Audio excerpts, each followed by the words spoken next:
بسم الله الرحمن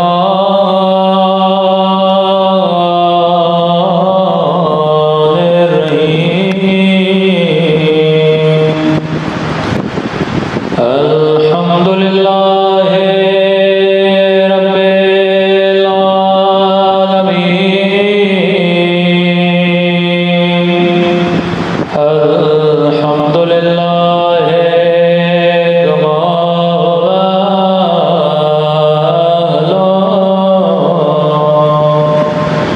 الصلاة والسلام على سيد المرسلين وخاتم النبيين أبي القاسم محمد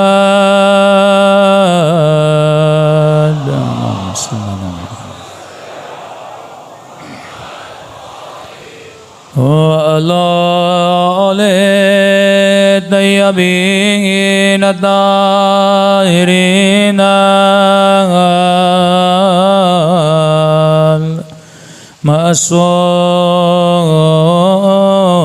المعصومين سب مل کے اپنے آقا کے ظہور کی دعا اللہم کل ولیک حجت ابن الحسن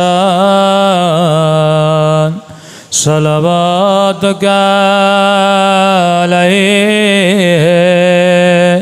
وعلى آبائه في هذه الساعة وفي كل وليا وحافظا وقائدا وناصرا ودليلا وعنا حتى تسكنه أرضك طوعا وتمتع فيها طويلا برحمتك يا أرحم الراحمين صلوات پڑھے محمد صلی اللہ علیہ وسلم بسم اللہ الرحمن الرحیم رب اشرح لی صدری ویسر لی امری واحلل عقدۃ من لسانی یفقہوا قولی اما بعد فقد قال سبحانہ وتعالی فی محکم کتابہ بسم اللہ الرحمن الرحیم ان فی خلق السماوات والارض واختلاف اللیل والنہار لآیات لأولی الالباب صلوات پڑھے محمد وآل محمد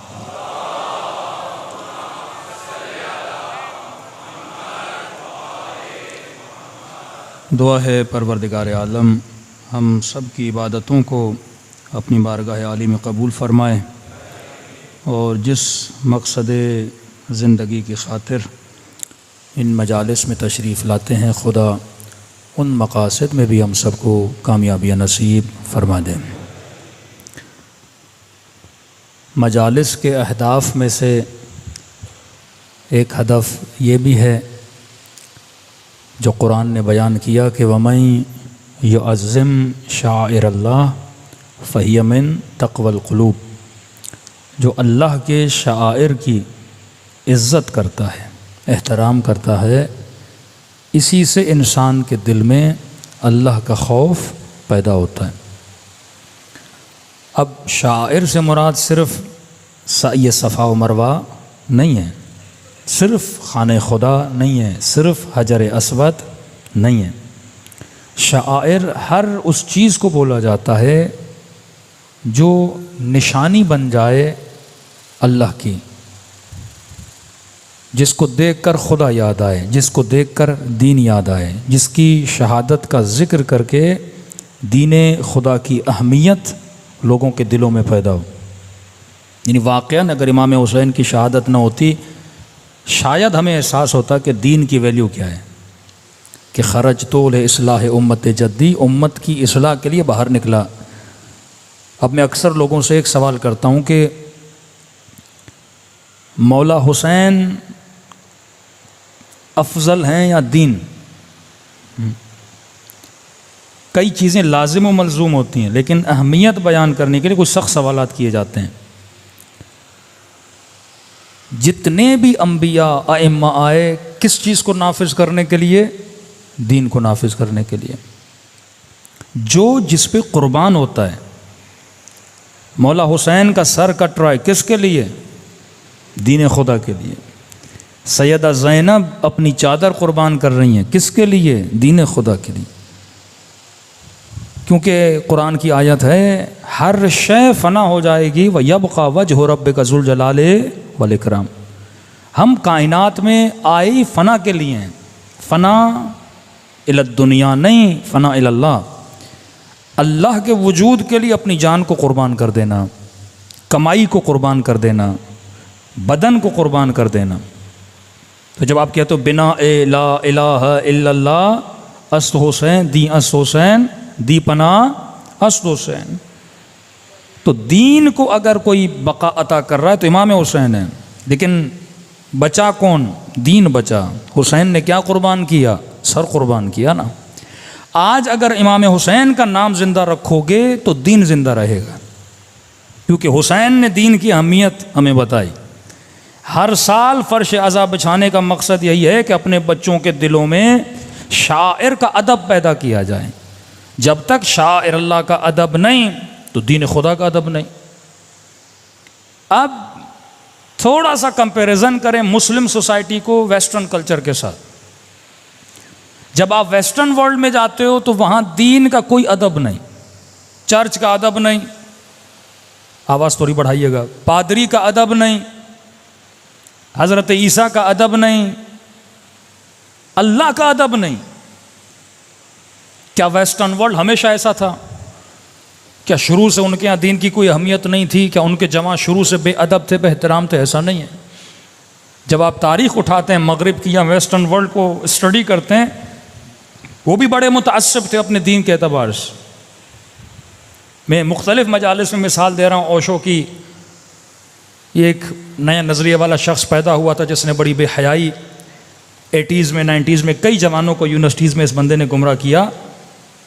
جب یہ امریکہ گیا تھا اور امریکہ میں جا کر شہوت کے لیے اس کا اپنا نظریہ تھا۔ یہ بولتا تھا جس طرح پانی بدن کی ضرورت ہے، کھانا بدن کی ضرورت ہے، شہوت بھی بدن کی ضرورت ہے، تو جب پانی تم ہر جگہ سے پیتے ہو، کھانا تم ہر جگہ سے کھا لیتے ہو، تو شہوت پورا کرنے کے لیے یہ قید و بند کیسے؟ الیاذ باللہ۔ تو شہوت بھی کھانے کی طرح ہے، انسان کو جب جہاں دل کرے شہوت کو پورا کرے۔ وہ کسی رشتے کا قائل نہیں تھا، نہ ماں کا، نہ بہن کا، نہ پھوپھیوں کا، نہ محارم کا۔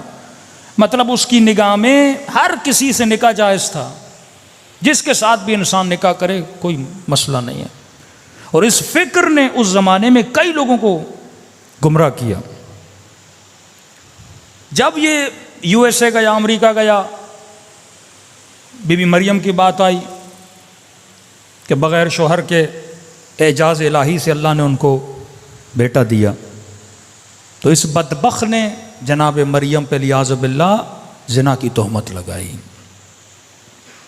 حالانکہ یہی تہمت یہودیوں نے بھی بی بی مریم پہ لگائی تھی، لیکن اس زمانے کا مسیحی معاشرہ اپنے مقدسات، اپنے شاعر کا اتنا احترام کرتا تھا، انہوں نے اس بندے کو امریکہ میں بین کر دیا۔ لیکن اتنی چالاکی سے ایک لوبی جس کو زائنسٹ بولا جاتا ہے، جن کا مقصد یہی ہے کہ معاشروں سے دین اور دین کے اقدار کو ختم کیا جائے۔ اب یہ لوبی کس کو استعمال کرتی ہے؟ سب سے زیادہ یہ لوبی استعمال کرتی ہے سیاستدانوں کو، میڈیا والوں کو، ڈرامے والوں کو، فلم والوں کو۔ کیونکہ اس وقت آپ کے معاشرے میں اگر کوئی سوچ دے رہا ہے، کوئی کلچر بنا رہا ہے، کوئی فرہنگ بنا رہا ہے، تو وہ کون ہے؟ رہبر معظم کہتے ہیں یہ زمانہ ہارڈ وار کا زمانہ نہیں ہے، یہ سافٹ وار کا زمانہ ہے۔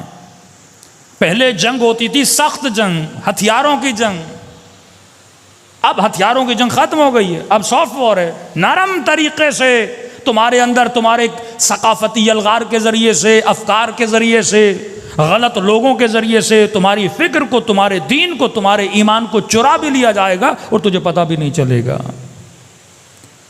جس طرح ہم اپنے اشرے میں کہہ رہے ہیں کہ جہالت کے لشکری اور عقل کے لشکری، اسی طرح فزیکل اس دنیا میں کچھ لوگ شیطان کے سپاہی ہیں، کچھ لوگ اللہ کے سپاہی ہیں۔ جو تبلیغ دین میں مشغول ہیں وہ اللہ کے سپاہی ہیں، جو بقاء دین کے لیے لڑ رہے ہیں وہ اللہ کے سپاہی ہیں۔ لیکن یہ ناچنے والے، یہ گانے والے، یہ بے حیائی، یہ بے اوریانی پھیلانے والے، یہ نمائندگان شیطان ہیں۔ لیکن بے حیائی اپنی جگہ پہ، معاشرہ کتنا بے حیا ہو جائے، لیکن اگر معاشرے میں مصطفیٰ کا احترام ہے، اگر معاشرے میں قرآن کا احترام ہے، اگر معاشرے میں مولا حسین کا احترام ہے، اگر معاشرے میں مجلس کا احترام ہے، جب احترام ہوگا تو مجلس میں آئے گا، جب آئے گا تو اس کے اندر اقدار دین کیا ہوں گے؟ پیدا ہوں گے۔ کا پورا سال شیطان محنت کرتا ہے، 2 مہینے میں حسین کی مجلسیں اس کی محنت پہ پانی پھیر دیتی ہیں۔ یہ 2 مہینے جو مجالس ہیں، آپ کے جوانوں کے سافٹ ویئر امام حسین اپڈیٹ کرتے ہیں، جو وائرسز جوانوں نسلوں کے ذہنوں میں ڈالے جاتے ہیں، قال قال رسول اللہ، قال جعفر الصادق، قال علی بن ابی طالب، یہ فرامین اہل بیت سن سن کے ان کے ذہنوں کی صفائی کی جاتی ہے۔ اب انہوں نے کیا کیا؟ ایک واقعہ کروایا جاتا ہے، پھر ایک شدید ریئیکشن آتا ہے سوسائٹی سے کہ اس نے غلط کیا ہے، لیکن بیج تو بو دیا نا، جڑ تو ڈال دی، اس نے بات کر دی، بات لوگوں کے ذہنوں تک آئی۔ اب یہ ذہن اگر اس کا ہادی، اس کی عقل صحیح نہیں ہے تو اس ذہن کو ہر بندہ جب غلط پانی دے گا، اس کی فصل کو کیا کر دے گا؟ خراب کر دے گا۔ پھر انہوں نے ہالی ووڈ میں فار دا فرسٹ ٹائم حضرت عیسیٰ جیزس کے خلاف فلم بنائی۔ اتنے لوگ سنیما میں گئے، کلیسا کے پادریوں نے جلوس نکالے، یہ آپ نے کیا کیا ہے، لیکن انہوں نے کسی کی نہیں سنی۔ میں ہر جوان کو کہتا ہوں، آج اگر شیطان کا کوئی نبی ہے تو وہ سنیما ہے۔ اللہ کے بھی نبی ہیں، شیطان کے بھی نبی ہیں، اللہ کے بھی رسول ہیں، شیطان کے بھی اپنے رسول ہیں۔ اس وقت شیطان کا سب سے بڑا رسول اگر نبی، اس کی خبر دینے والا اگر کوئی بندہ ہے، یہ میڈیا ہے۔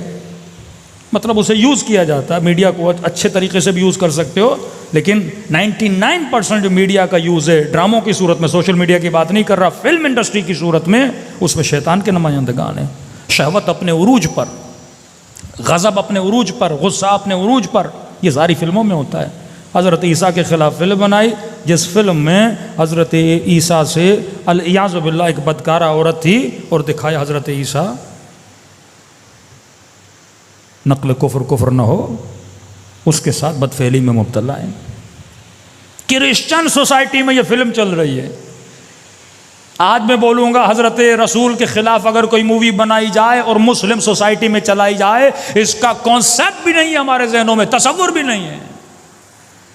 آپ کیا سمجھتے ہو اگر آپ کے ذہن میں تصور نہیں ہے تو کیا وہ تصور بنا نہیں سکتا؟ وہ کہتا تصور بنانے میں کیا ہے؟ یوسوس فی صدور الناس، کئی ایسے کام ہیں آپ کرتے نہیں ہو پر آپ کے ذہن میں ضرور آتے ہیں، کئی ایسے گناہ ہیں آپ کرتے نہیں ہو پر آپ کے ذہن میں ضرور آتے ہیں، ضرورت نہیں ہوتی اس کو ظاہر کرنے کی۔ اس کا کام ہے لوگوں کے ذہنوں میں پڑے ہوئے وسوسوں کو سنیما کی چادر پر، سنیما کے پردے پہ لائے۔ جو آپ سوچتے ہو نا گندا، وہ گندا وہ دکھاتا ہے۔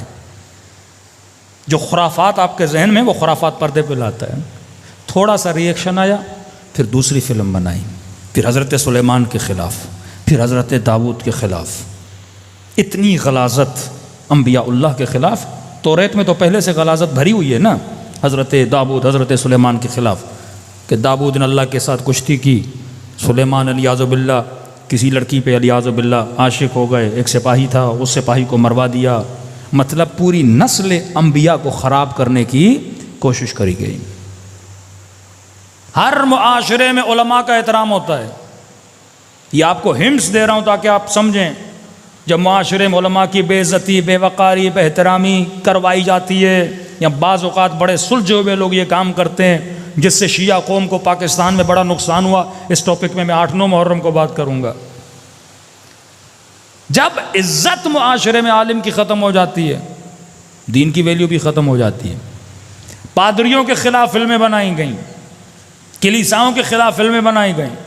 آج آپ ویسٹرن کلچر میں جاتے ہیں، بائبل کا کوئی احترام نہیں، کلیسا کا کوئی احترام نہیں، پادریوں کا کوئی احترام نہیں، کیونکہ انہوں نے دکھا دکھا کر لوگوں کے اندر سے ایک قبیح فعل کو نارملائز کر دیا کہ فرمایا آخری زمانے میں قبیح کو قبیح نہیں سمجھا جائے گا۔ آپ کے سامنے کوئی مثلاً خدا نخواستہ گالی دے، آپ پہلی بار بہت برا مانیں گے، دوبارہ گالی دے گا، تیسری بار گالی دے گا، 4 5 6 7 8 بار دے گا، آپ کے لیے وہ معاملہ نارمل ہو جائے گا۔ پہلی بار آپ کا بچہ آپ کے سامنے سگریٹ پی، آپ کو برا لگے گا، لیکن 10 بار اگر یہ کام کرے نارمل ہو جائے گا۔ فور دا فرسٹ ٹائم اگر کوئی خاتون ٹی وی پر آئے اور دوپٹہ نہ پہنے یا کچھ لباس گندا پہنے، آپ کو برا لگے گا۔ بھئی پاکستان ہے، اسلامی ملک ہے، اسلامی موویز میں ایسا گانا آ گیا، برا لگے گا۔ 1 بار دکھائیں گے، 2 بار دکھائیں گے، 3 بار دکھائیں گے، 4 بار دکھائیں گے، اب نارملائز ہو جائے گا۔ پہلے 1 آدمی کراچی میں مرتا تھا، وہ 1 آدمی مر گیا، پھر 2، پھر 3، پھر 7، پھر ایک نوبت کراچی میں یہ آ گئی کہ 9 لوگ ڈیلی مر رہے تھے، اور کراچی والا لاہور جاتا تھا، لاہور والے کہتے تھے آپ کے شہر میں ڈیلی 9 لوگ مرتے ہیں۔ ہم نے یہ کون سی بڑی بات ہے، تو ہمارے لیے تو روٹین بن گئی ہے۔ اتنا معاشرے میں برائی کو انجام دو کہ برائی برائی نہ لگے، کبھی کبھی نہ لگے، کبھی کو نارملائز بناؤ۔ تبھی سختی سے منع کیا کہ اگر تم نے کسی کا عیب دیکھا بھی ہے نقل نہ کرو۔ نقل کرنے سے برائی عام ہوتی ہے۔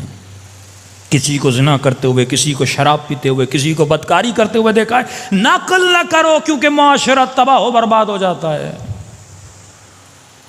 خدا تیرے گناہوں کو چھپاتا ہے، تو بندوں کے گناہوں کو چھپا۔ وہ ستار العیوب ہے، تو ستار العیوب بن۔ اب انہی ٹیکنیکس میں سے ایک ٹیکنیک یہ ہے کہ مسلمانوں کے شعائر کی بہترامی کی جائے۔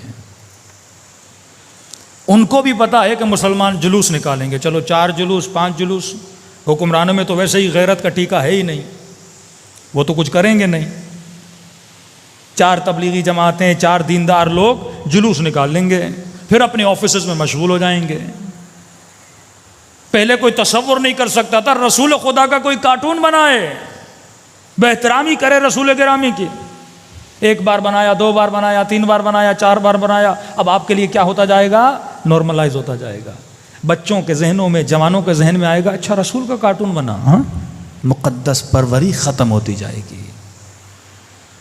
1 بار اس کتاب کو جلائیں گے، 2 بار اس کتاب کو جلائیں گے، 3 بار اس کتاب کو جلائیں گے۔ جب یہ کام بار بار ریپیٹ ہوگا تو کیا ہوگا؟ تقدس آپ کی نسلوں کے ذہنوں میں کتاب کا کیا ہو جائے گا؟ ختم ہو جائے گا۔ بھئی کتاب کتاب ہے، کتاب کتاب کی طرح جل گئی تو کیا ہو گیا؟ اور اسی زائنسٹ لوبی نے مسلمانوں کے اندر ایک فرقہ بنایا جو مقدسات کی توہین کرتا تھا۔ ایک ہی جڑ ہے، ایک ہی رگ ہے۔ جس طرح کرسچنز میں پروٹسٹنٹ کو بنایا گیا، کیتھولک تھے پروٹسٹنٹ ہو گئے سارے، اکثریت پروٹسٹنٹ کی ہے۔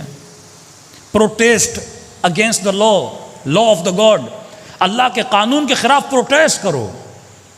یہ فیمنسٹ عورتیں یا فیمنزم کے ماننے والے جب روڈوں پہ نکلتے ہیں، دراصل یہ پروٹیسٹ ہوتا ہے اللہ کے قوانین کے خلاف۔ حجاب کیوں ہے؟ پروٹیسٹ کر رہے ہیں۔ مرد کے 2 حصے، عورت کا 1 حصہ کیوں ہے؟ پروٹیسٹ کر رہے ہیں۔ عورت کی 2 گواہیاں، مرد کی 1 گواہی کیوں ہے؟ پروٹیسٹ کر رہے ہیں۔ اللہ نے کہا کپڑا بدن پہ ڈالو، میں کیوں ڈالوں؟ پروٹیسٹ کر رہا ہوں۔ تو مسلمانوں میں بھی ایک پروٹیسٹنٹ کا گروپ، یہ اب نام کوئی بھی دو، یہ پروٹیسٹنٹ ہے، جو قانون پروردگار عالم کے خلاف نکلے، اللہ کے خلاف، ایک مرتبہ حکومت کے خلاف، وزیر اعظم کے خلاف، سسٹم کے خلاف آپ پروٹیسٹ کرتے ہو، کیوں؟ کیونکہ آپ کو اس کی پالیسیاں اچھی نہیں لگتی۔ لیکن اللہ کے خلاف بندہ پروٹیسٹ کرے، اور انہوں نے کیا۔ کرسچنز نے نام بھی رکھا پروٹیسٹنٹ، جو کیتھولک کے خلاف، پادریوں کے خلاف انہوں نے پروٹیسٹ کیا۔ آج پوری سوسائٹی دین گریز ہے، دین سے دور ہے۔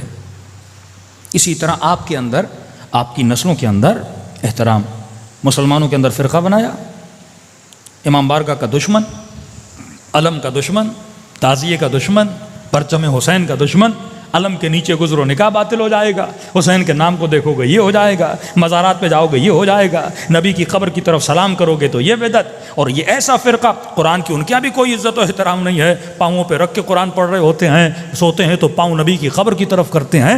بے ادبی اور بے احترامی جب معاشرے میں پیدا ہوتی ہے، وہ معاشرہ بڑی آسانی سے سیکولر بن جاتا ہے، لبرل بن جاتا ہے۔ اور آپ نے دیکھا جتنے ایکسٹریمسٹ حکم ان کے تھے، تکفیری فتوے ان کے تھے، اور فوراً اچانک سے وہ معاشرہ کیا بن رہا ہے؟ ابھی سیکولر بن رہا ہے۔ یہ مقام تعجب نہیں ہے کہ ایک معاشرہ اتنا ایکسٹریمسٹ کہ ہم کہیں ان سے بڑا کوئی دیندار نہیں ہے، بڑی بڑی داڑیاں، نمازیں، ہاں اللہ کا نام، توحید کا نام، کعبے کا طواف، اور دن بھر اللہ اللہ اللہ اللہ اللہ، اور اسی معاشرے میں سیکولرزم آ گیا ہے اور بڑی تیزی سے پھیل رہا ہے، اتنی تیزی سے کہ آپ کی سوچ ہے، کنسرٹ ہو رہے ہیں، گانے ہو رہے ہیں، ہاں ہر چیز ہو رہی ہے، سنیما بن رہے ہیں، اب تو سنا مندر بھی بن رہے ہیں، ہر چیز ہو رہی ہے۔ کیوں؟ کیونکہ پہلے ان کو بہترام بناؤ۔ جب یہ نبی کا احترام نہیں کریں گے نا، ہم جیسا ہے، مر چکا ہے، الیاذ باللہ، مردہ ہے، کیا کرو گے اس کی طرف دیکھ کے؟ ادب ختم ہو گیا نا۔ وَمَن يُعَظِّمْ شَعَائِرَ اللَّهِ فَهِيَ مِن تَقْوَى الْقُلُوبِ، اگر شعائر خدا کی عزت اور احترام ہے تو تیرے دل میں خوف خدا ہوگا، پھر تو گناہ نہیں کرے گا۔ ممکن نہیں کوئی عاشق حسین اور گناہ کرے، ممکن نہیں کوئی عاشق علی اور گناہ کی طرف جائے۔ کوئی سوچ بھی سکتا ہے کہ سلمان گناہ کرے، حبیب گناہ کرے، مالک اشتر گناہ کرے، خمینی گناہ کرے، حسینی گناہ کرے، سوچ بھی نہیں سکتے، کیونکہ من تقوی القلوب۔ عباس بنے شاعر کے احترام کی وجہ سے۔ یہ علم پرستی نہیں ہے، یہ لکڑی پرستی نہیں ہے، یہ عزت ہے، نسبت ہے۔ تو حجر اسود کو چومتا ہے، کیوں چومتا ہے؟ وہ بھی تو پتھر ہے، بندہ خدا، نسبت خدا سے، سعی صفا و مروہ کرتا ہے۔ ان پہاڑیوں میں کیا رکھا ہے؟ ہاجرہ اللہ کی اطاعت کے لیے گئی تھی، اللہ نے کہا اسے یاد کرو، اس نے میرا نام زندہ رکھا، اس کے نام سے میرا نام زندہ ہوگا۔ حسین نے خدا کا نام زندہ رکھا۔ تو یہ ایک سازش ہے۔ آج آپ پروٹیسٹ کریں گے، قرآن جلایا گیا سویڈن میں، اس سے پہلے ڈنمارک میں، لیکن عوام سے زیادہ حکمرانوں کا کام ہے، مقتدر حلقوں، کیونکہ ان کے دل میں شاعر کا کوئی احترام ہے ہی نہیں۔ قرآن کا احترام وہی کرے گا نا جو قرآن پہ عمل کرے گا۔ نمازی وہ ہیں نہیں، شرابی وہ پہلے سے ہیں، وعدہ خلاف تو وہ ہیں، جھوٹے تو وہ پہلے سے ہیں، جھوٹے وعدے عوام کو دینا، تو ان کے دل میں تو اس قرآن کا کوئی احترام ہے نہیں۔ وہ جو کچھ بھی کر رہے ہیں پھر عوام کے پریشر کی وجہ سے کرتے ہیں نا، ورنہ اگر غیرت ملی ہوتی ان ملکوں کے سفارت خانے نہ بند کر دیے جاتے تھوڑے ٹائم کے لیے۔ ایک عالم دین سعودی عرب نے اس کا گلا کاٹا تھا، آیت اللہ نمر، 4-5 سالوں کے لیے ایران ایمبیسی بند کر دی، 4-5 سالوں کے لیے۔ نمر ایرانی نہیں تھا، شیعہ تھا۔ موت العالم موت العالم ہوتا ہے کہ اگر تو ہمارے علماء کا احترام نہیں کرے گا، وہ کسی بھی فرقے کا ہو۔ ہمارے یہاں بعض اداروں کے ذہن میں یہ وہم ہے کہ پتہ نہیں پاکستانی شیعہ کوئی ایران پرست، یہاں کوئی ایران پرستی نہیں ہے۔ ہمارے یہاں علماء کی ایک قدر ہے، پورا عراق آیت اللہ سستانی کی سنتا ہے۔ سستانی کون ہے؟ ایرانی۔ یہ ان کے ذہن میں ہے ہی نہیں کہ بندہ ایرانی ہے کیا ہے۔ وہ ہمارے یہاں احترام مرجع کا ہوتا ہے، وہ کسی بھی قوم کا ہو، وہ کسی بھی مکتب کا ہو، وہ کسی بھی ملک کا ہو، شیعہ مرجع کا احترام کرتا ہے۔ پورا عراق آیت اللہ سستانی کی سنتا ہے۔ اس سے پہلے آیت اللہ محسن الحکیم عراقی تھے، پوری دنیا کے شیعہ ان کی اتباع کرتے تھے۔ ہمارے یہاں نسل پرستی تو ہے ہی نہیں۔ دوسرا یہ ذہنوں میں ڈالا جلیعاذ باللہ کہ مجھے ایک بات یہ بہت بری لگتی ہے کہ جس طرح انڈیا کے مسلمان بار بار انڈین گورنمنٹ کو یہ احساس دلاتے ہیں کہ ہم ہندوستانی ہیں، ہم ہندوستانی ہیں، کیونکہ ان کو یہی بولا جاتا ہے کہ تم پاکستانی ہو۔ اور یہ چیز مجھے یہاں محسوس ہوتی ہے کہ ہمیں کیوں بتانا پڑتا ہے کہ ہم پاکستانی ہیں، ہم حب الوطنی ہیں۔ ہر قوم کا ایک جین ہوتا ہے، آپ پوری دنیا میں جہاں جہاں شیعہ رہتے ہیں ان کا جین چیک کر لو. پوری دنیا میں شیعہ جہاں بھی ہے وہ نیشنلسٹ ہے. کہیں بھی چلے جاؤ. ایرانی شیعہ بے انتہا اپنے وطن سے محبت کرتا ہے. عراقی شیعہ بے انتہا اپنے وطن سے محبت کرتا ہے. لبنانی شیعہ بے انتہا اپنے وطن سے محبت کرتا ہے. عراق کا سنی اتنی عراق سے محبت نہیں کرتا. لبنان کا سنی اور کرسچن اتنی لبنان سے محبت نہیں کرتا، کیونکہ جتنی جانیں لبنانیوں نے لبنان کے بچانے کے لیے دیے کسی اور لبنانی نے نہیں دیے ہیں. جتنی جانیں شیعہ عراقیوں نے عراق کے بچانے کے لیے دیے کسی اور شیعہ نے نہیں دی. آذربائیجان کا شیعہ جتنی آذربائیجان سے محبت کرتا ہے وہاں کا کوئی اور مکتب والا نہیں کرتا. تو شیعہ کسی بھی ملک کا ہو وہ اپنے وطن کا عاشق ہوتا ہے، کیونکہ یہ درس ہمیں کس نے دیا ہے؟ امام حسین نے دیا ہے. آپ ایک فرقہ ایک جگہ پہ شیعہ نہیں دکھا سکتے جنہوں نے اپنے وطن کے ساتھ بغاوت کی. اب وہ چاہے شیعہ انڈیا کا ہو، انڈین شیعہ بھی ہندوستان سے محبت کرتا ہے، کیونکہ یہ چیز فرش ازا سے ملتی ہے کہ جس مٹی پہ رہتے ہو اس مٹی سے بغاوت نہ کیا کرو.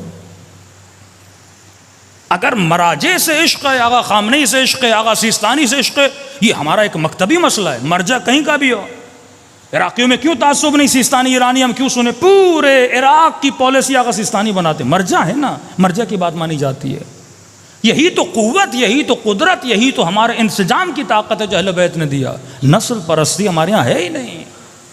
امام بچپن میں بھی امام بنے تو ہمارا امام ہے. ہمارے یہاں معیار تقویٰ، ہمارے یہاں معیار تہذیب، ہمارے یہاں معیار کلام معصومین ہے. تو دشمن کی یہ سازش شروع سے رہی ہے کہ آپ کی نسلوں کو، کیونکہ یہ پورا پلان ہے کہ مسلمانوں کو سیکولر بنایا جائے. اب وہ وہابیت کو کلوز کرنے کا ٹائم آ گیا ہے. اب ایکسٹریمسٹ مسلمان کے جتنے گروہ ہیں ان کو بند کرنے کا پیغام آ دیا ہے. بھائی جتنے بھی ایکسٹریمسٹ گروپس ہیں ان کو بند کرو. اب ان کے جتنے بھی فنکشنز ہیں یا تہوار ہیں یا رسومات ہیں ان کو فیسٹیول کا نام دو. وہ بیداری ختم کر دو، کیونکہ آپ کو نہیں پتا کہ آپ کے جلوس، آپ کی عزاداریاں دشمن کے لیے کتنا خطرہ رکھتی ہیں. واللہ اگر قومیں نظریاتی بن جائیں ان جلوسوں سے کیا کچھ نہیں ہو سکتا. 35 ایئر صدام عراق میرا جلوس نہیں نکلنے دیتا تھا. کیوں؟ اب اسے پتا تھا کہ ایک سیاسی پارٹی جلسہ بھی کرے کروڑوں روپے خرچ کرنے پڑتے ہیں لوگوں کو جمع کرنے کے لیے. یہ بھی افسوس کا مقام ہے آج کل مجالس بھی سیاسی جلسوں کی شکل اختیار کر گئی ہیں. میرے مولوی کا رش کتنا ہے اور تیرے مولوی کا رش کتنا ہے. بھائی یہ معیار تھوڑی ہے، نمبر بازیاں ہو رہی ہیں. کوئی پارٹی پیسے خرچ کر کے بھی بڑی مشکل سے 2 لاکھ 4 لاکھ لوگ جمع کرتی ہے. یہاں عاشورہ کا دن آتا ہے، حسین کے نام پہ بچے بوڑھے سب باہر نکل آتے ہیں. ہاں، یہ کس قوم کے پاس یہ جذبہ ہے مجھے بتائیے؟ پوری دنیا میں کون سی قوم ہے جو اپنے اتنے لوگ باہر نکالے؟ یہ ٹریننگ تھی مکتب اہل بیت میں تاکہ اپنے حق کے لیے بندہ باہر نکلنے کا جذبہ رکھے. کسی اور کو نکالنا بڑا مشکل ہے، لیکن شیعوں کو تو ٹریننگ ہے. لوگ 3 دن کا دھرنا نہیں دے پاتے، شیعوں کو کیا ہے؟ دھرنا دیں گے، نوحیں پڑھتے رہیں گے، مولا کا نام لیتے رہیں گے. ہاں، ہمارے تو بچے کو ٹریننگ ہے نا باہر نکلنے کی. اس چیز سے بڑا خطرہ ہے. کہتے ہیں ٹھیک ہے جلوس نکلے لیکن اس کو اینگل نہ ملے. صدام کہتا تھا اگر یہ جلوس نکلے اور سب نے میرے خلاف آواز اٹھانا بلند کر دی، وہ کہتا تھا یزید پہ لعنت کرو، میرا نام نہیں لینا. یہ مت کہنا کہ میں آج کا یزید ہوں. اب پرانے والے یزید سے مجھے کوئی مسئلہ نہیں، نئے یزید کا نام نہیں لو. ہاں ہم بھی حسین کا احترام کرتے ہیں، کہتے ہیں، لیکن نیا لیڈر ہمیں نہ دکھانا. کیونکہ اتنے بڑے مجمع کو اگر کوئی لیڈ کرنے آ گیا تو یہ مجمع کو کہیں بھی لے جا سکتا ہے. پھر قوموں میں لیڈر نہیں بننے دیے جاتے، لیڈروں کو مار دیا جاتا ہے، چھین لیا جاتا ہے، اختلافات پھیلائے جاتے ہیں، ٹولوں میں فرقوں میں بانٹ دیا جاتا ہے. اصل ہدف کیا ہے؟ مسئلہ مسلمانوں سے نہیں ہے. آپ سیکولر بن جائیں ان کو کوئی ایشو نہیں. مسئلہ دینداری سے ہے، مسئلہ حجاب سے ہے، مسئلہ عفت سے ہے، مسئلہ حیا سے ہے، مسئلہ قال رسول اللہ سے ہے. اگر کوئی دینی حکومت بنی تھی، ایک وہابی ذہنیت کا آدمی تھا، اس نے کہا ایران میں بڑا ظلم ہے اہل سنت پہ، تو پاکستانی صاحب کھڑے ہوئے تھے، اس نے کہا ٹھیک ہے بھائی، جتنا ظلم ایران میں سنیوں پر ہے تم اتنا ہی کرو ہمارے اوپر پاکستان میں، جتنی آسائشیں ملی ہوئی ہیں آپ سوچ بھی نہیں سکتے۔ بائی روڈ جائیں پاکستان کے بلوچستان سے، اور جیسے چابہار میں آپ ان ہوں گے، چابہار سے ایران شہر چلے جائیں، وہاں سے جتنے بھی اہل سنت کے علاقے ہیں، یعنی ایسے لگتا ہے کہ یہ بھی بلوچ ہیں یہ بھی بلوچ ہیں، لیکن آپ ان کی زندگیاں دیکھیں، گاڑیاں ہیں، شہر کی ڈیولپمنٹس ہیں، سب کچھ ہیں، کیونکہ شیعت میں تعصب ہے ہی نہیں۔ ایران میں یہ کانسیپٹ ہی نہیں ہے کہ شیعہ مسجد میں کوئی اہل سنت آ کے نماز پڑھے اور وہاں پہ یہ ہو کہ اس کو مسجد سے نکالا جائے، لیکن شیعوں کو خوف آتا ہے کسی اور کی مسجد میں نماز پڑھتے ہوئے نا، کوئی حملہ نہ کر دے، کوئی بدتمیزی نہ کر دے، کوئی بے احترامی نہ کر دے، کیونکہ مکتب اہل بیت محبت کا مکتب ہے۔ آج تک ہم نے اپنی امام بارگاہوں کے باہر نہیں لگایا کوئی اور نہ آئے، ہم تو کھلم کھلا کیا دیتے ہیں، دعوت دیتے ہیں، کیونکہ ہمارا عقیدہ ہے کہ اہل بیت کی محفل میں آئے گا، محبت اہل بیت لے کر باہر جائے گا۔ شیعہ تو اتنے تھے نہیں، کس طرح بڑھے؟ انہی مجالس امام حسین سے۔ تو مجالس کا ایک مقصد ہے شعائر اللہ کا احترام کرنا اپنی نسلوں کے دلوں میں، اور یہ امام حسین نے اہتمام کیا کہ پورا سال دشمن کبھی قرآن جلاتا ہے، کبھی کارٹون بناتا ہے، کبھی دین کی توہین کرتا ہے، تو اپنے بچوں کو فرش عزائے امام حسین پر لاؤ اور ان کے دلوں میں قرآن کا تقدس، اہل بیت کا تقدس اور شاعر اللہ کا تقدس بھرو، تاکہ یہ قومیں اور نسل دیندار بھی بنے اور دشمن سے لڑنے کے ان کے اندر جذبہ بھی پیدا ہو۔ صلوات پڑھے محمد و آل محمد۔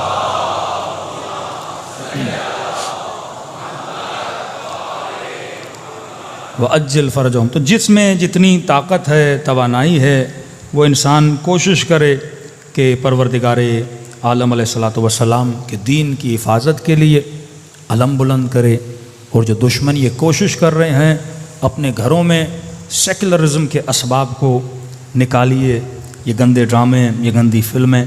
دیکھیے، ایک تو ہمارے ذمہ داروں نے بھی اس چیز پہ توجہ بہت کم دی، ہاں، ہے نا کہ عقل اگر قوموں میں نہ ہو تو قومیں غلطی کرتی ہیں، جذباتی ذہن ہمیشہ غلط فیصلے کرتا ہے۔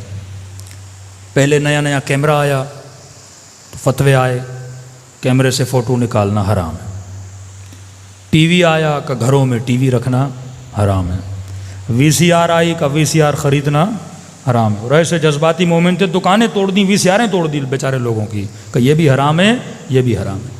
سنیما بنا، ضیاء الحق کا زمانہ آیا، سارے سنیما گھر اس نے کیا کر دیے، توڑ دیے، کہ یہ شیطان کے گھر ہیں۔ کسی نے توجہ نہیں دی کہ بھائی ٹیکنالوجی ختم کرنے سے یا ٹیکنالوجی سے دین کو کوئی خطرہ نہیں ہے۔ اب زمانہ گزرتا گیا، اب سب سے بڑے کیمرے بھی مولویوں کے پاس ہیں، بڑی بڑی ٹی ویوں پہ، اسکرینوں پہ، رمضان میں بھی سامنے مولوی بیٹھا ہوا ہے۔ ہاں، فضل الرحمان سے کسی نے کہا مولانا آپ کا فتویٰ تھا فوٹو نکالنا حرام ہے، بڑا چالاک اس نے بھی ایسا جواب دیا کہ ابھی اس میں تھوڑا فکر کرنا پڑے گا زمانے کے حساب سے۔ وہ پھر تبھی تو لوگ کہتے ہیں مولوی اپنے پر آئے تو کوے کو بھی کیا کر دے، حلال کر دے۔ ہاں، کہتے ہیں نا کسی شکاری نے شکار کیا تو ایک کبوتر پھنسا، ایک کوا پھنسا، ایک چیل یا کوا، تو کوا رونے لگا، کبوتر نے کہا رونا تو مجھے چاہیے، رو تو کیوں رہا ہے، میں حلال بھی ہوں، مجھے تو ذبح کر دے گا، تو حرام ہے۔ کہ تجھے نہیں پتا جس نے شکار کیا وہ مولوی ہے، ہاں؟ تیرے اوپر شاید رحم آ جائے چھوڑ دے، لیکن مولوی مجھے نہیں چھوڑے گا، وہ کہیں نہ کہیں سے کوئی روایت نکال کے حلال کر کے مجھے کھا لے گا۔ یہ وہ علماء سو، دین کا ستیہ ناش کیوں ہوا؟ کیونکہ شعور نہیں تھا، آپ کے یہاں اجتہاد تھا، حلالے کے مسئلے۔ ہاں، سماوی صاحب شیعہ بنے ہیں، انہوں نے تونس میں اتنے شیعہ کیوں بنا؟ کہتے فقہ کی وجہ سے۔ فقہ اہل بیت ایک زندہ فقہ ہے، وہ اپنے زمانے کے حساب سے آسانیاں پیدا کرتی ہے، فتوے دیتی ہے۔ وہاں پہ قدما کا ذہن تھا کہ دودھ کا قطرہ بھی پی لیا تو بہن ہو گئی، بھائی ہو گیا، بڑی عورت نے بھی پی لیا تو وہ بھی بہن ہو گئی، بھائی ہو گیا، نکاح ٹوٹ جاتے تھے، طلاق کے مسئلے، 3 طلاق کا مسئلہ۔ آپ کی فقہ سیار تھی، یعنی زندہ فقہ تھی۔ مردہ مجتہد کو کبھی شیعہ اس کی تقلید نہیں کرتا، زندہ مجتہد زندہ ہے، زمانے کو دیکھ رہا ہے، مسائل کو دیکھ رہا ہے۔ اب خمینی صاحب نے فتویٰ دیا اپنے زمانے میں، آج زمانہ بدل چکا ہے، اس حساب سے فتویٰ ہوگا۔ ہم تو اقلیت میں تھے نا، اکثریت گناہ ہماری طرف نہیں ہے، اکثریت جو عالم اسلام پہ مسلمان حاکم تھے، کیمرے کے خلاف فتویٰ دیا، سنیما کے خلاف فتویٰ دیا، ٹی وی کے خلاف فتویٰ دیا، لہٰذا کیا ہوا، اس میدان میں ہم سارے پیچھے رہ گئے۔ نہ کوئی پکا مسلمان ڈائریکٹر بنا، نہ کوئی پکا مسلمان رائٹر بنا، نہ کوئی مسلمان ایکٹر بنا۔ اب کہنے لگے ہم رسول خدا کی مووی بناتے ہیں، دا میسنجر، رسول خدا کی مووی۔ ہاں بھائی، حضرت حمزہ کون بنے گا، جناب عمر کون بنے گا، جناب عثمان کون بنے گا، ایک مووی بنا رہے ہیں نا آپ، نبی کا صاحب بھی ہیں، رسول بھی ہیں، ہاں سب لوگ ہیں اس میں، سب کسی نے کیریکٹر نبھانا ہے۔ تو حضرت حمزہ کا کیریکٹر ایک ہالی ووڈ کا ایکٹر نبھا رہا تھا۔ فلم اسلام کی بنا رہے ہیں لیکن سپاہی دشمن کے لے رہے ہیں، کیونکہ ہم نے اس انڈسٹری میں کام ہی نہیں کیا۔ آج بھی اگر کوئی اسلام کی آپ مووی بنانا چاہو، اس فیلڈ میں اتقیاء، متقین، صلحاء ہے ہی نہیں۔ ہم نے تو کہا ایکٹنگ حرام ہے۔ بھئی ایکٹنگ کیوں حرام ہے؟ اگر آپ ایک اچھے ڈرامے کے لیے ایکٹ کر رہے ہو تو حرام کیوں ہے؟ اگر آپ اچھی کہانی، کوئی اخلاقی، کوئی ایتھیکل، کوئی معاشرے کو سدھار پیدا کرنے کے لیے، میں نے کہا 5 منٹ کے لیے آپ ایک سٹوری پڑھتے ہو، ذہن میں سوچتے ہو نا کہ بندہ جا رہا ہے، بندہ بیٹھ رہا ہے، بندہ اڑ رہا ہے، بندہ گاڑی میں بیٹھ رہا ہے، تو ساری پلاننگ کہاں کرتے ہو؟ ذہن میں کرتے ہو۔ اسی پلاننگ کو تم نے سنیما کے پردے پہ کیا کرنا ہے؟ اتار دینا ہے نا، اچھے خیال، اچھی سٹوریز کو۔ تو یہ میدان ہم نے خالی چھوڑا، اور اس وقت ہماری مائیں بہنیں ڈراموں پر، ہمارے بچے ڈراموں پر، پہلے تو 20 قسطیں، 40 قسطیں، اب تو اتنی سیریز نکل گئی کہ بندے کی شاید عمر ختم ہو جائے، سیریز ختم نہ ہو۔ اتنا مٹیریل میڈیا پہ پڑا ہوا ہے، اتنا ڈیٹا دشمن نے بنا دیا ہے۔ ہارر دیکھنا ہے، ہارر ڈیٹا، اینگر دیکھنا ہے، ایکشن موویز، گندگی دیکھنی ہے، گندگی والی موویز، کیا دیکھنا ہے آپ نے؟ اس نے پلیٹ میں ہر شے رکھی ہے آپ کے جوان کے لیے، آپ کی نسلوں کے لیے۔ اب سوال یہ ہے، یہ سنیما کب بنتا ہے، انڈسٹریز کب بنتی ہیں؟ جب آپ کے پاس حکومت ہو۔ آج حکومتوں کی توجہ کہیں اور ہے، فلم انڈسٹری پہ نہیں ہے، ڈرامہ انڈسٹری پہ نہیں ہے، تو بڑی آسانی سے معاشرے میں انتشار پھیل رہا ہے نا، بے حیائی پھیل رہی ہے۔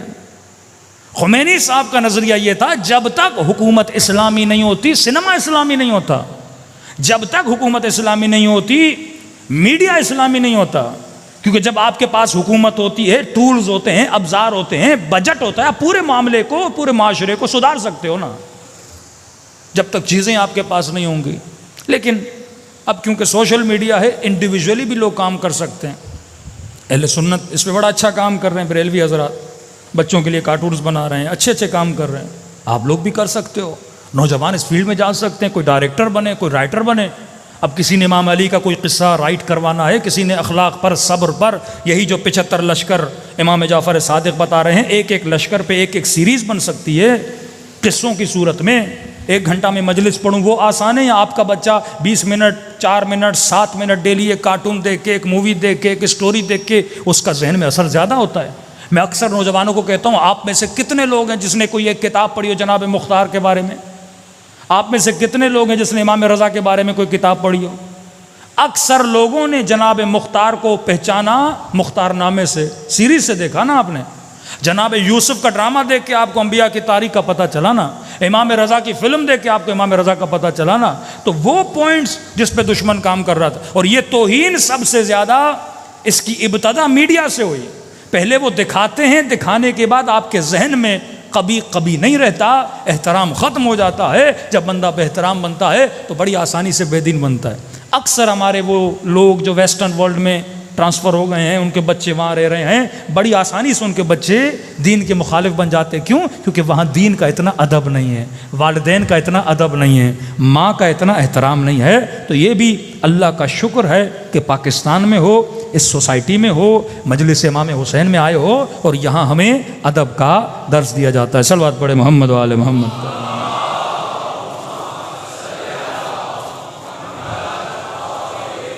میں معذرت چاہتا ہوں آج یا علی، کیونکہ قرآن سوزی کا واقعہ ہوا تھا، تو اس پہ کیونکہ کوئی بھی واقعہ ہوتا ہے اس کے پیچھے ایک بہت بڑی سازش ہوتی ہے، سائیکلوجیکلی وہ آپ کے ذہنوں کے ساتھ کھیلتے ہیں اور ان کو پتہ ہے وہ کیا کر رہے ہیں۔ تو اس کے مد مقابل واقعاً ہمارے یہاں بھی عظمت قرآن، عظمت اہل بیت علیہ الصلاۃ والسلام پہ بار بار اپنے بچوں کو بتایا جائے۔ حبیب ابن مظاہر 24 گھنٹے میں ایک مرتبہ پورا قرآن پڑھتے تھے، 24 گھنٹے۔ امام حسین کے لیے مشہور ہے کہ تقریباً 300 آیتیں یا کتنی آیتیں امام حسین پڑھا کرتے تھے۔ مولا علی کے لیے تو مشہور ہے، امام خمینی کے لیے مشہور ہے، جب بھی وقت ملتا تھا جیب سے قرآن نکالتے تھے، قرآن پڑھتے تھے۔ اپنے بچوں کو قرآن سے انس دلاؤ، صرف تجوید کی کلاسوں میں نہ بھیجو، یہ بھی سکھاؤ، تھوڑا بہت ترجمہ، تھوڑی بہت تفسیر۔ قراتی کی تفسیر بہت بہترین تفسیر ہے، تفسیر نور، جو عوامانہ تفسیر ہے۔ ڈیلی ایک آیت، 2 آیتیں، ماں بیٹی باپ یا آپس میں بیٹھ جائیں 4-5 لوگ، چلو جمعے کے دن ایک دن مختص کر لو کہ جمعے کے دن ہم قرآن کی 5 آیتیں پڑھیں گے، آدھا صفحہ پڑھیں گے۔ یہ روٹین جب آپ کی زندگی میں بن جائے گی نا، تو زندگی میں نور بھی آئے گا، بیماریاں بھی دور ہوں گی، گھروں میں رحمتیں بھی نازل ہوں گی۔ ہم نے قرآن رکھا ہے کس کے لیے؟ رمضان کے لیے۔ امام حسین رکھا ہے ہم نے محرم کے لیے۔ مہینے سجائے ہوئے نا، اور دسمبر کا مہینہ نیو ایئر آتا ہے، وہ ناچ گانے کا مہینہ آ جاتا ہے۔ ایسے نہ کریں، ہر سال مومن کا، ہر دن مومن کا اطاعت خدا میں گزرے، محبت اہل بیت میں گزرے، کیونکہ رسول نے کہا انی تارک فیکم الثقلین، کتاب اللہ و عطرتی اہل بیتی۔ میں 2 چیزیں چھوڑے جا رہا ہوں، ایک اللہ کی کتاب ہے، دوسرا محمد اور آل محمد کا نور ہے۔ صلوات پڑھے محمد و آل محمد پر۔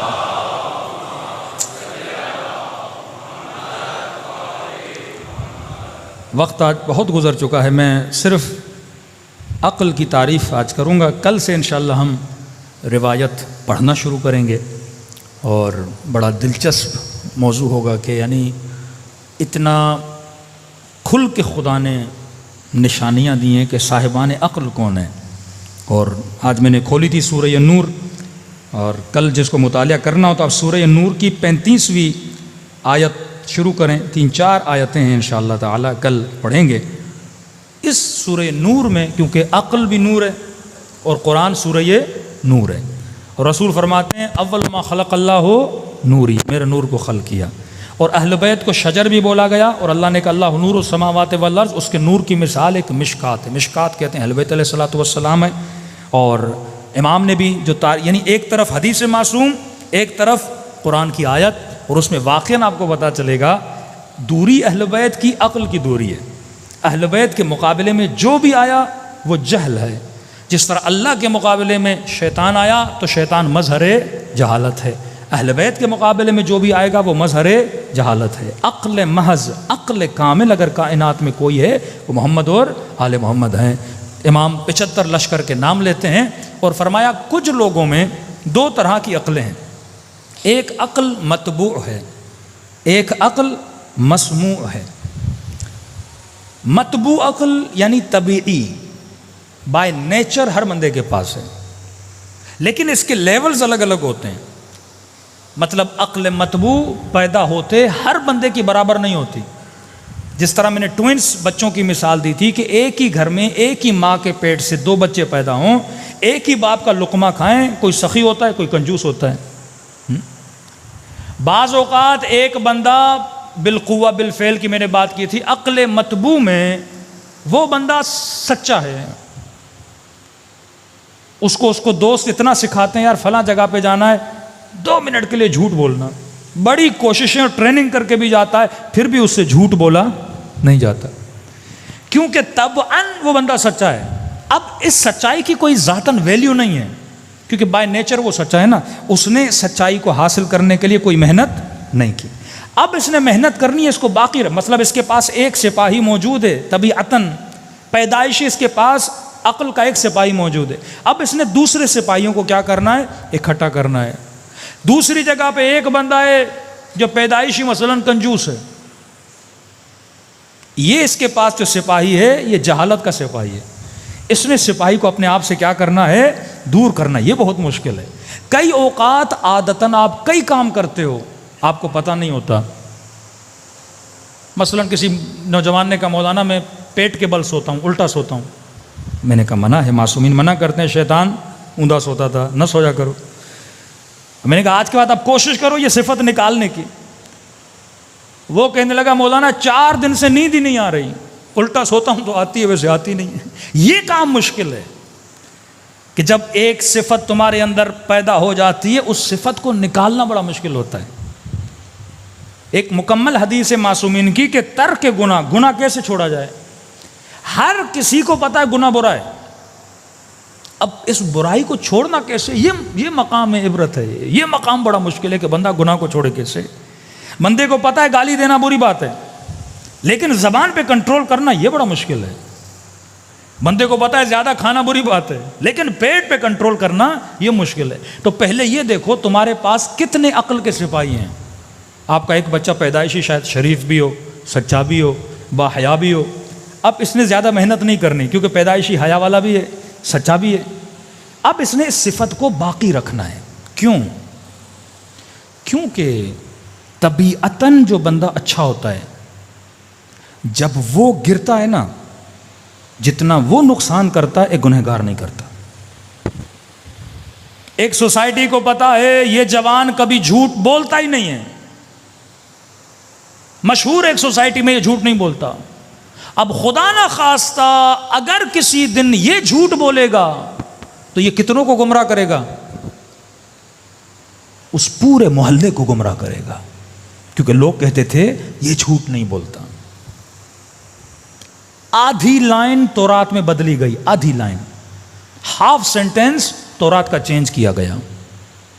اب یہ سینٹینس جس نے چینج کیا لوگ اس کو، کوئی عام آدمی تو نہیں ہوگا، بہت بڑا آدمی ہوگا، مطلب یہودیوں کا بہت بڑا خاخام ہوگا. وہ اپنے مولوی کو خاخام بولتے ہیں. بہت بڑا خاخام، بہت بڑا کوئی علامہ، کوئی بہت بڑا آیت اللہ ہوگا جس نے یہ سینٹینس چینج کیا ہوگا نا. اس نے کیا سینٹینس چینج کیا کہ آخری نبی جو آئے گا وہ کس کی نسل سے ہوگا؟ اسماعیل کی جگہ پہ اس نے اسحاق لکھ دیا. پوری امت کو، امت موسیٰ کو اس بندے نے گمراہ کر دیا. ایک سینٹینس یعنی ایک نام بدلنے کے بعد کہ اللہ نے کہا وہ نسل زبی سے ہوگا. زبی کون ہے؟ حضرت اسماعیل ہے. یہودی کیا کہتے ہیں؟ زبی کون ہے؟ اسحاق ہے. کہتے ہیں اسماعیل کے گلے پہ چھری نہیں چلی تھی، اسحاق کے گلے پہ چھری چلی تھی. اور نسل کس سے بڑھے گی؟ اسحاق سے بڑھے گی. رسول خدا نے جب اپنا شجرہ بتایا کہا میں اسماعیل سے ہوں. یہیں پہ اختلاف بنا کہ نہیں وہ اسحاق سے ہوگا، اسماعیل سے نہیں ہوگا. اور خدا نے قرآن میں حضرت ابراہیم کا واقعہ اس لیے نقل کیا تاکہ یہودیوں کی آنکھیں کھولی جائیں. وہ اسحاق نہیں تھا، کون تھا؟ اسماعیل تھا. آدھا سینٹینس بدلنے سے لوگوں کا دین تباہ و برباد ہو گیا. ایک لفظ ہے کہا من کنت مولا ہو فہذا علی مولا. مفتی اور مولوی نے مولا کا معنی بدل دیا. امت کو بولا مولا کا مطلب ہے دوست. ایک سینٹینس بدلنے سے پوری امت علی کی ولایت کی منکر ہو گئی نا. اب یہ کون بول رہا ہے؟ عام آدمی نہیں. یہ جعل حدیث کا کام مجھ سے اور آپ سے نہیں کروایا جائے گا، بڑے بڑوں سے کروایا جائے گا. ایام فاطمہ میرا خمسہ ہے جس میں 3 یہودیوں کا میں نے ذکر کیا جو مسلمان بنے. ابو ہریرہ، کعب الاحبار، ایک اور بندہ. یہ پہلے یہودی تھے بعد میں مسلمان بنے. امام خمینی ابو ہریرہ کے حوالے سے پہلے سنت امام ابو ہریرہ بولتے ہیں نا، صحابی رسول ہیں. امام خمینی سخت ترین نقاد تھے ابو ہریرہ کے. جب حکومت اسلامی آئی انہوں نے کہا جو مولوی ابو ہریرہ جیسے ہیں ایران میں ان کے سروں سے امامے اتارے جائیں، کیونکہ ہمارا عقیدہ ہے کہ حدیثوں میں رد و بدل کیا گیا ہے. اس پہ ایک پورا باب ہے، پورا ایک اختلافی بحث ہے جعل احادیث کے اعتبار سے. سارے تو کوئی معصوم نہیں ہیں. تو ایک لفظ جو بدلے، اب وہ کون بدل رہا ہے؟ یہ اہمیت ہوتی ہے. ایک بندہ جو پورا معاشرہ کہتا ہے یہ سچا ہے. اب سچا آدمی جب جھوٹ بولتا ہے نا معاشرہ تباہ ہو جاتا ہے. ایک ریڑی والا جھوٹ بولے مسئلہ نہیں ہے. موسیٰ کا سگا کزن ہے نا قارون، بڑے بڑے عابد بنی اسرائیل کے جب جھوٹ بولتے ہیں تو معاشرہ تباہ ہوتا ہے۔ تو اب دیکھو شیطان چھوٹے چھوٹوں پہ محنت نہیں کرتا، وہ بڑوں پہ محنت کرتا ہے۔ اس کو پتا ہے میں نے مفتی کو گمراہ کر دیا تو پوری قوم کیا ہو جائے گی؟ گمراہ ہو جائے گی۔ الناس علی دین ملوکہم، لوگ اپنے حکمرانوں کے دین پہ ہوتے ہیں، تبھی دنیا کی بڑی بڑی طاقتیں آپ پہ کم محنت کریں گی۔ کس پہ محنت کریں گی؟ حکمرانوں پہ۔ وہ گمراہ ہو گئے، قوم گمراہ ہو گئی۔ سیلیبریٹیز، بڑا خطرناک شعبہ ہے سیلیبریٹیز کا۔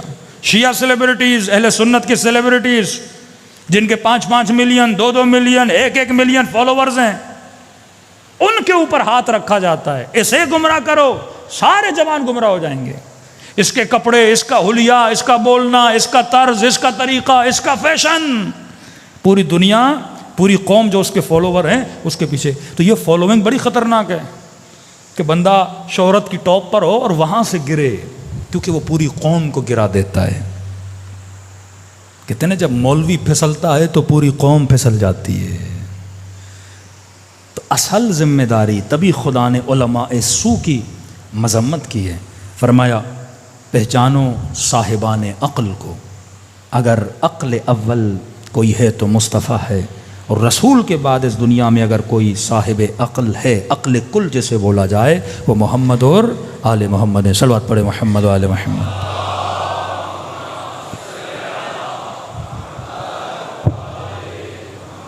یہ اللہ کی دربار میں چلیں، شہدائے کربلا کو پرسا دیں، اور یہ دعا کریں کہ خدا وہ عقل ہمیں نصیب کرے جو اس نے محمد اور آل محمد کو عطا کی، جو اصحاب اہل بیت کو عطا کی۔ آیت اللہ مقدس اردبیلی کے لیے مشہور تھا۔ اب بیان کرنے کا مقصد یہ نہیں کہ یہ ہمارے لیے بھی کوئی حجت ہے، نہیں، ہر عالم کا ایک اپنا طریقہ، ایک اپنا طریق ہوتا تھا۔ آغا مقدس اردبیلی کبھی بھی ایک رات بھی کربلا رکے نہیں۔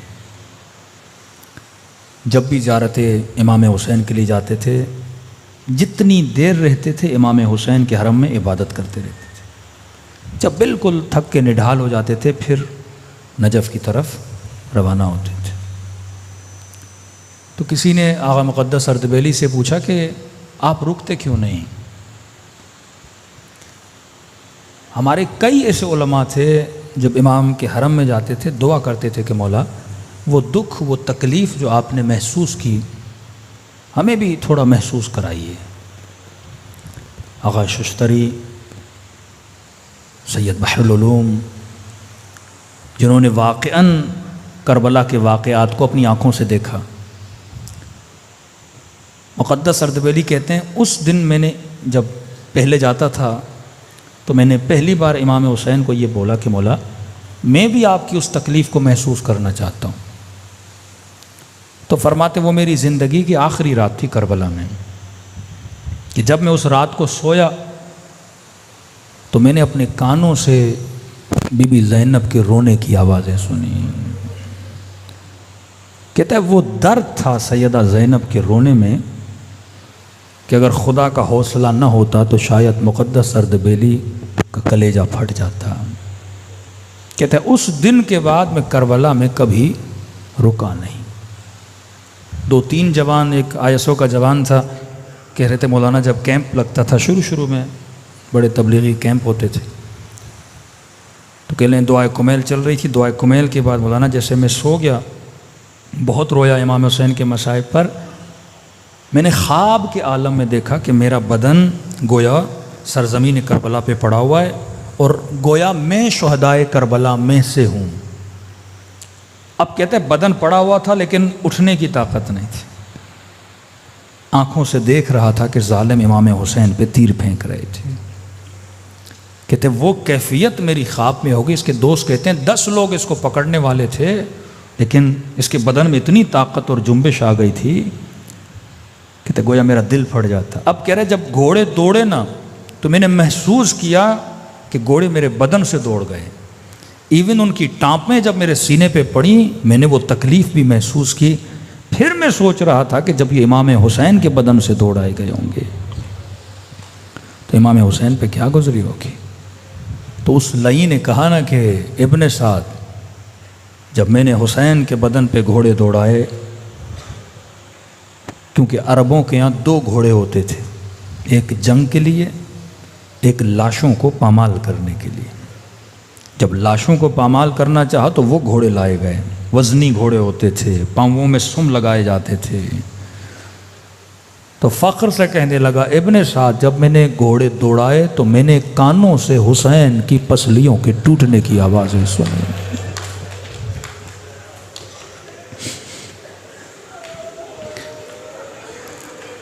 بی بی زینب سے پوچھا گیا نا، بی بی 11 محرم کو آپ نے خود کو اونٹ سے کیوں گرایا؟ فرماتی ہے میں دیکھ رہی تھی کہ سجاد اپنے بابا کو دیکھ رہا ہے۔ فرماتی ہیں تھوڑی دیر اور دیکھتے تو شاید سجاد کی روح پرواز کر جاتی، چہرہ دودھ کی طرح سفید ہو گیا تھا، تو میں نے خود کو اونٹ سے گرایا تاکہ سجاد کی توجہ بابا کے بدن سے ہٹے اور پھوپھی کی طرف آ جائے۔ امام دیکھے تو روح پرواز کر جائے۔ تبھی چھٹے امام فرماتے ہم نے اپنے شیعوں کے سینوں پہ 6 پردے ڈال دیے ہیں، اگر یہ پردے نہ ہوتے یہ مصائب سنتے اور ان کا دل پھٹ جاتا۔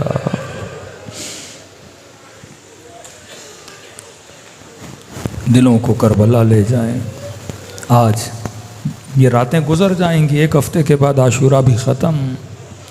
جتنا رزق لے سکتے ہیں ان 10 دنوں میں اہل بیت کے در، اہل بیت کے سفرے سے حاصل کریں۔ ایسے سلام کریں جیسے سیدہ زینب نے بھائی کو کیا، ایسے سلام کریں جیسے جناب جابر نے کیا۔ السلام علی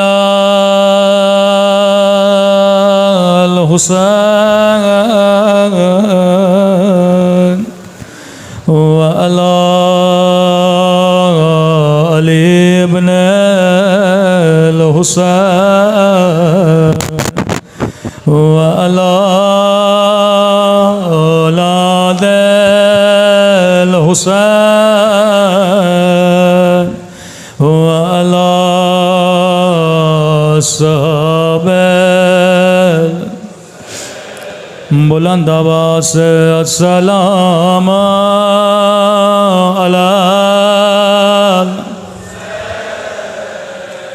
وعلی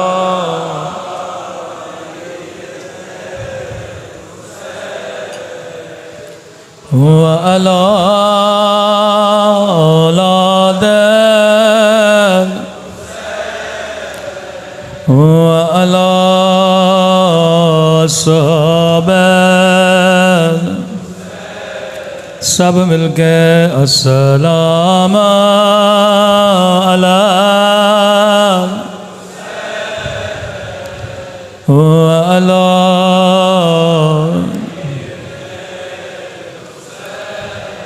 وعلی اولاد وعلی صحابہ میرا سلام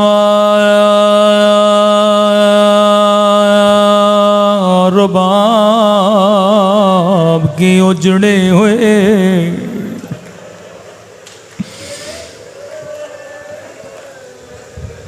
میرا سلام علی اصغر کی ننھی سی گردن پہ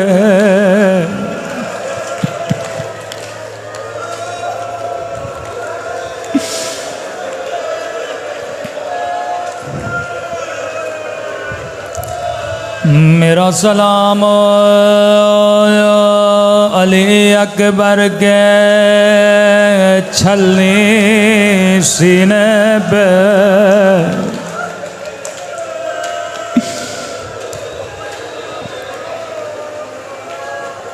میرا سلام قاسم کے ٹوٹے ہوئے پسلیوں پہ میرا سلام 4 سالہ بچی کے چلتے ہوئے کرتے پہ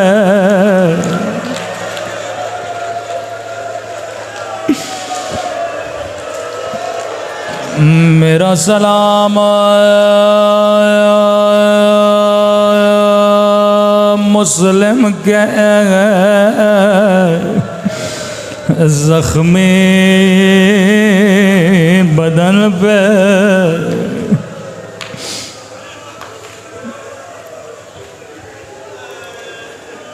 روایت کے جملے ہیں کوفے میں جب کٹی ہوئی گردنیں آئی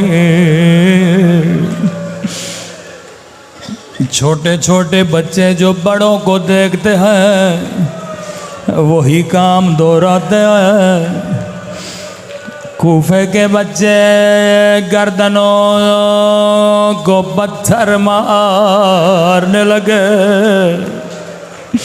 نو کے نیزوں پہ سروں کو پتھر مارنے لگے ایک چھوٹے بچے نے پتھر اٹھایا امام حسین کو مارنا چاہا ایک کٹی ہوئی گردن سے آواز آئی میرے لال نہ مار یہ تیرا مولا ہے بچہ بڑا پریشان ہوا کہنے لگا اے ولی خدا تو کون ہے کہ گردن کٹ چکی ہے پھر بھی باتیں کر رہا ہے آواز آئی میرے لال میں تیرا بابا حبیب بن مزار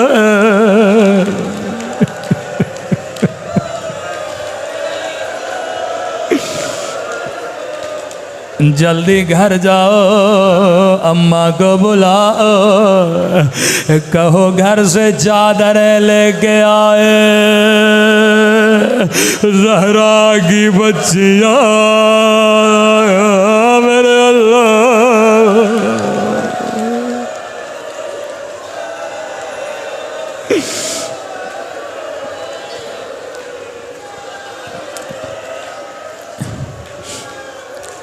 فرمایا عباس جی میرے آقا عباس جو بیویاں ساتھ چل رہی ہیں سب کی فہرست بناؤ جو بچے ساتھ چل رہے ہیں سب کے نام لکھو غازی عباس فرماتے ہیں میں نے نام لکھنا شروع کیے سکینہ کا نام لکھا اکبر کا نام لکھا قاسم کا نام لکھا یہاں تک کہ علی اصغر کا نام لکھا لیکن جب صغرا کا نام آیا امام نے فرمایا ابا میری بیٹی بیمار ہے صغرا ساتھ نہ چلے گی عباس بیویوں کو کہو گھر کی چابیاں صغرا کے حوالے کرے میری بیٹی بیمار ہے چارپائی صحن میں رکھ لیں ایک ایک بیوی کو کہو صغرا سے خدا حافظ کرے یہ بچی صحن میں بیٹھ گئے ایک ایک بیوی آتی تھی چابیاں صغرا کے حوالے کرتی تھی سینے سے لگا کے کہتی تھی خدا حافظ صغرا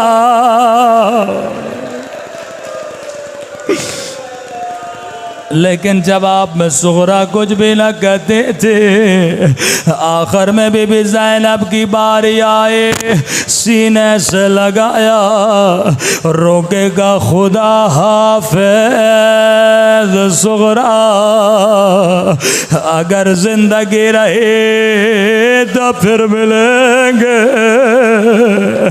راوی کہتا ہے صغرا نے دونوں بائیں پھوپھی کے گلے میں ڈالے، رو کے کہنے لگی پھوپھی اماں میں سمجھ گئے میرا بابا واپس نہیں آئے گا، پھوپھی اماں میں یتیم ہو گئے، میں سمجھ گئی میرا اکبر واپس نہیں آئے گا۔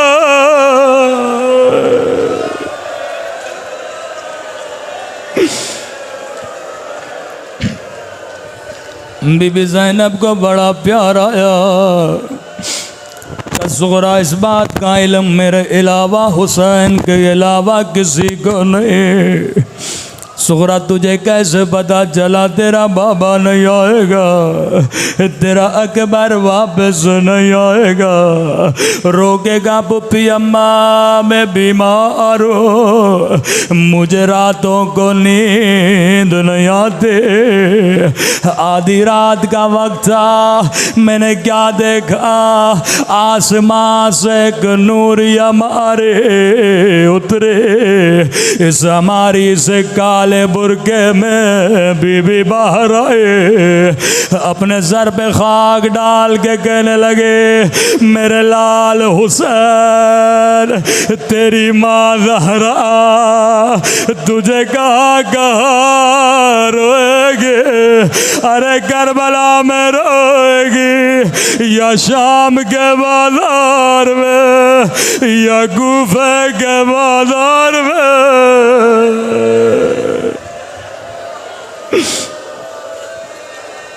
بی بی زینب روتے روتے امام حسین کے پاس گئے،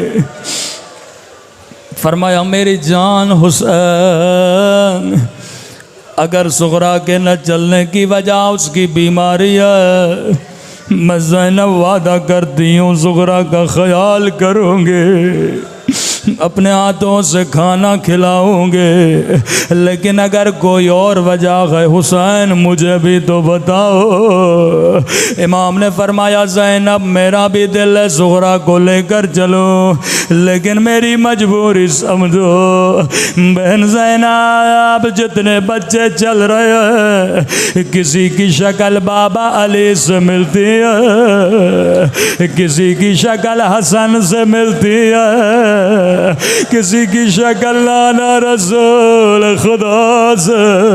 او بہن زینب میری صغرا کی شکل میری اماں زہرا سے ملتی ہے، میں امام ہوں، علم غیب سے جانتا ہوں، میرے جانے کے بعد تیرے ہاتھوں میں رسیاں تجھے شرابی کے دربار میں، ارے میں کیسے برداشت کروں، میری اماں کی شبی بازاروں میں پہرائی جائے۔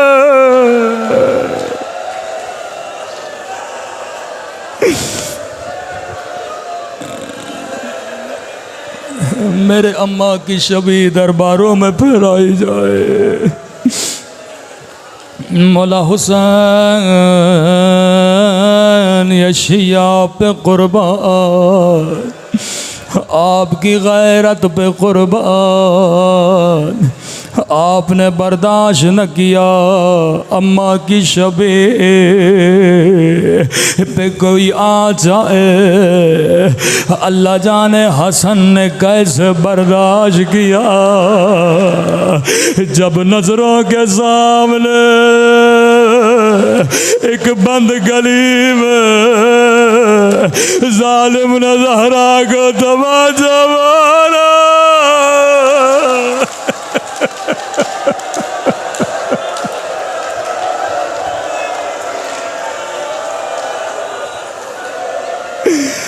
فرمایا ذاکر تو میرے اصلی مصائب کیوں نہیں پڑھتا؟ مولا آپ کے اصلی مذاہب کہاں ہے؟ رو کے کہنے لگے مدینے کی ایک گلی تھے، اس گلی میں جلتا ہوا دروازہ تھا، میں چھوٹا تھا، فریادیں کر رہا تھا کوئی آئے میری اماں کو بچا لے۔